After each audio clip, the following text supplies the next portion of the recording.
নমস্কার, আমি শুভ। আপনারা দেখছেন জিটিভি, দ্রুত হচ্ছে সবার সাথে। এটা একটা ইতিহাস আছে। আমার তাকে যে সাড়া দিয়েছে সেটা নয়, কিন্তু জাস্ট উল্টোটা।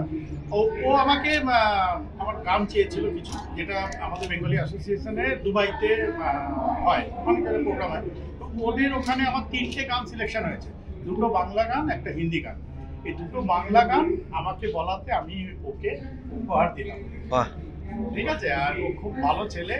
আর ও কিন্তু মিউজিক্যাল না হয়েও, যে ওদের মধ্যে মিউজিক্যাল যে ট্রেন্ডসটা, ওর যে চাহিদা, ওর যে আবেগ, এটাতে আমি কিন্তু অনেকটাই অতপ্রুতভাবে ওর সঙ্গে জড়িয়ে পড়েছি।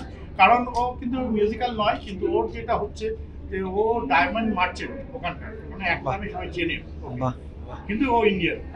তো ওখানে জবের সূত্রে ওখানে থাকে, সেই সূত্রে আমার গানের যে নাম আমরা দেখতে পাচ্ছি যে তোর নামে নীল খামের, নাম থেকেই বোঝা যাচ্ছে রোমান্টিক একটা আপনি মিউজিক্যাল তৈরি করেছেন।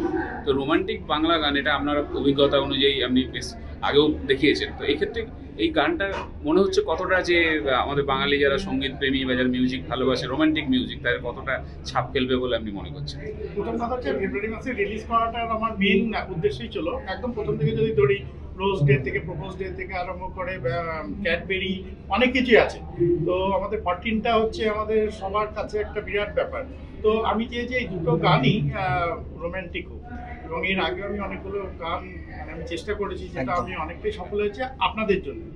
আমার সফলতা তখনই হয় যখন আপনারা আমাদের সাথ দেবেন। আমি এখন পর্যন্ত 70টা অ্যাওয়ার্ড পেয়েছি। আমার রাজনন্দিনী হিন্দি ফিচার ফিল্ম হয়েছিল, যেটা আমি সাহস করে আমি প্রডিউসার হয়েছিলাম হিন্দি সিনেমা বানাবো। তো সেখানে আমার গানটাই কিন্তু অনেকটাই এগিয়ে নিয়ে যায়। এবং প্রথম আমার শেষ চিঠি যখন আমি করেছিলাম রেডিও মির্চি, আমি নমিনেট অ্যাওয়ার্ড পেয়েছি সবকটা গানে। তো সেখান থেকে আমার সাহসটা আস্তে আস্তে আপনারাই বাড়িয়েছেন। আর আজকে আমি চাই, যদি আমার গান শুনে আপনাদের ভালো লাগে, অবশ্যই আমার কাছে সবথেকে বড় প্রাপ্তি। একদম।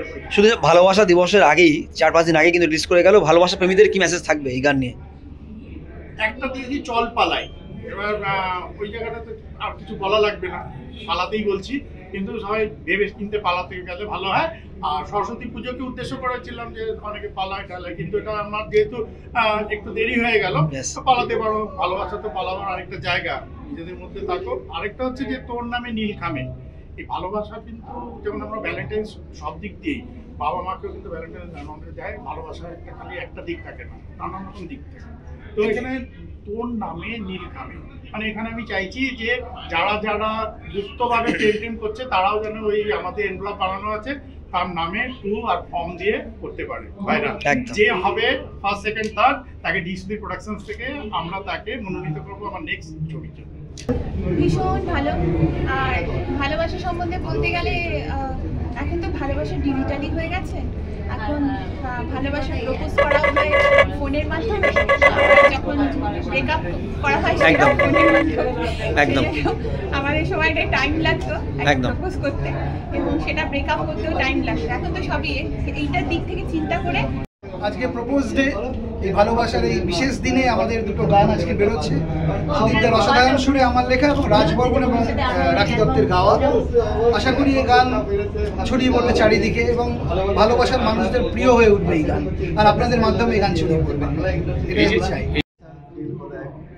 फर्स्ट टाइम ये काम किया, इतना सपोर्ट किया है सुधीर सर ने, बहुत ही सपोर्ट किया है, बहुत ही अच्छा लग रहा है। बंगाली एक्टर्स पीछे देवलीना जी है आपके साथ, किरदार निभाए। एक्टर्स पीछे देवलीना जी है, उनके साथ काम किया फर्स्ट टाइम, तो काम करके भी बहुत अच्छा लग रहा है, और सपोर्ट भी किया है पूरा टीम मिलके। अरे ये जो पूरा फिल्म का जो शूटिंग हुआ, इसके अंदर आपका जो एक्सपीरियंस है वो थोड़ा शेयर कीजिए। एक्सपीरियंस है, हमारा तो फर्स्ट टाइम आया है या फिर इंडस्ट्रीज में, पहले तो कभी आया नहीं था। अभी सर ने सपोर्ट किया, अभी 10 दिन में सर ने पूरा मुझे तैयार किया, बोला करना पड़ेगा मुझे। तो हम एक्चुअली दुबई में रहते हैं, कलकत्ता में कभी कभी आता हूँ, एक्चुअली रहता हूँ कलकत्ता में। अच्छा। बट सोचा भी नहीं था, सर ने मुझे बहुत किया, बोला चलो करेंगे मिलकर। इस फिल्म में आपका नाम क्या है? मेरा नाम कैसर खान है। इस फिल्म में आपका जो रोल है उसका नाम, और उसके बारे में थोड़ा आप हिंट्स देंगे तो कैसा रोल है आपका, कैसे कैरेक्टर आपने प्ले किया है इसमें? एक्चुअली ये म्यूजिक वीडियो है, म्यूजिक वीडियो के अंदर मैंने हीरो का रोल किया। ओके, हीरो का रोल किया। बंगाली एल्बम है आप ये बंगाली एल्बम है। हाँ, बंगाली साथ कभी जुड़ा भी, आप बोले सूर्यधारा से परिचित भी थे, आप बंगाल में कोलकाता में भी रहने, तो क्या व्यूअर्स को क्या कहना चाहेंगे, क्या मैसेज देना चाहेंगे एल्बम को सोच लेके? व्यूअर्स को मैसेज ये देना चाहता हूँ, देखो एक आदमी मतलब करने के लिए अगर सोचेगा तो लाइफ में सब कुछ कर सकता है, ना बोल के तो कुछ चीज़ नहीं है। तो हम सोचा है सर ने, लेकिन दुनिया पूरा कनेक्टेड है, मतलब मतलब सब आदमी मिल के काम कर सकते हैं, लेकिन हम सोचते हैं हम कुछ नहीं कर सकते, ऐसा नहीं, मतलब पूरा निकल के बाहर आना पड़ेगा। আপনারা এতক্ষণ দেখছিলেন জিটিভি, দ্রুত করতে সবার সাথে। জিটিভির আরও নতুন নতুন খবরে আপডেট পেতে এক্ষুনি লগ ইন করুন www.gtvlivenews.com।